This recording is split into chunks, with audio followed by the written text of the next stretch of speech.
This is the Fitzy and Whipper with Kate Ritchie podcast. Talking about fun, guys. School holidays. Segue. Yeah. And look, a majority of people I have spoken to are not doing anything these school holidays. It's a bit wet and it's a bit cold, and I think everyone's a bit down. And everything's expensive. And everything is very expensive. School holidays don't align. Like, there's a lot going on. But for the lucky people who do get to go on holidays, you know what they can look forward to? It being ruined by something. Something will go wrong.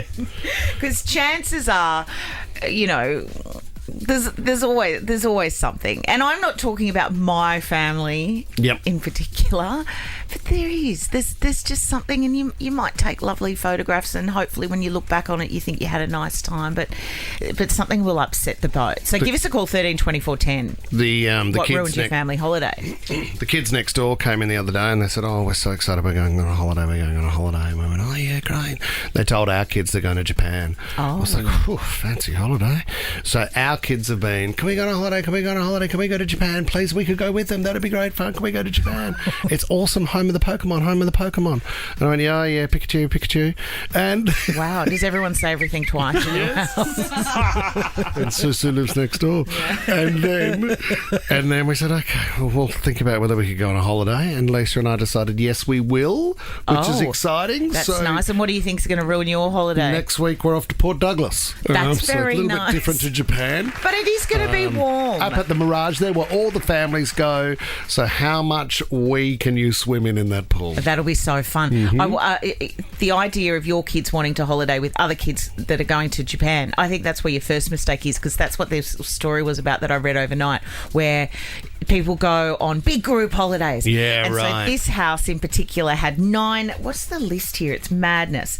9 adults, 3 kids, 2 dogs, one 2-year-old. Now, this couple who are on some Reddit thread, they only owned 1 dog and none of the kids. So what ruined the holiday was that everybody wants different things out of that holiday. That's the problem with groups. Absolutely. And they don't have children yet. They've gone to the house. Everyone's paid their money.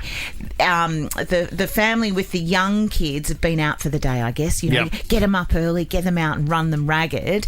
But when they come home, the 2-year-old's going to need a nap. And the argument then ensued, which was, our 2-year-old's got to go and have a nap. Your dog's barking, because, of course, the kids are running around. Someone's shushing the dog so the 2-year-old can sleep, and all the adults are at each other. So these poor people just packed their bags up and left. And all the mums would have been fussing around while the dads are going, what's all that about? And having a beer outside. Sometimes that's what would have been going on. Yeah, this is my holiday too. Yeah, that's the chat that happens when you go to your room that night, and then it's just couples going, "Why did you do that? You shouldn't have done that. You didn't need to do that. Did you have to have that extra drink?" I think we need to get up and go out early tomorrow, because I can't stand looking at her in the kitchen 1 minute longer. Josh in Malabar. Good morning, Josh. Good morning. Hey, what happened, Josh? What ruined the holiday? Our flight got cancelled in the morning to go on a family holiday for a grandma's 80th, father's 70th. Oh, no. And then we had to rebook it. It cost $6,000 to get there one way. Oh, you're kidding me. No, how far were you flying? Just We're going to domestically? Hawaii. You're going to Josh, how many people involved? There was, my parents were staying at my house. I was at work. My wife was breastfeeding at 2 a.m. Called me and said the flight's cancelled. So we rebooked, couldn't get any money for travel insurance.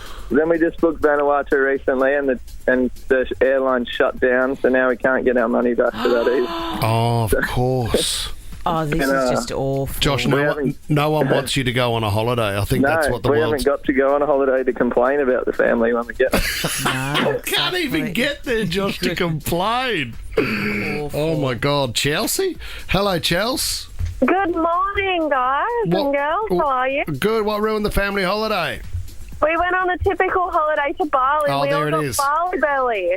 Oh, well, come on. What do you expect, Chelsea? And how many of you are there?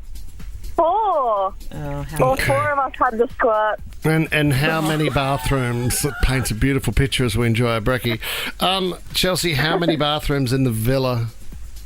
Oh, there was 2, but sometimes we had to stop in the lobby to go. Oh, really? And then just find somewhere In the minibus. In the street. Do you know? Yeah, and it's humid and you just, And you know what you should have done then? Go to one of those, resorts where everyone day bar, spa, potato head or whatever, and then just put all your fecal matter into Just brown up the pool. Chelsea, awful. that is just... Imagine being a cleaner over there. Like, everyone seems to get Bali Belly, and I reckon you'd just see guests leave the villa and an absolute crime scene is left behind. They'd have guts of steel, though, wouldn't they? Yep, I mean, they'd their have to. immune system would be incredible. Oh, smashed. Anyway, beautiful story, Jules. Yeah, Thanks thank so you. much. Fits in Whipper with Kate Ritchie is a Nova podcast. For more great shows like this, download the Nova Player via the App Store or Google Play. The Nova Player.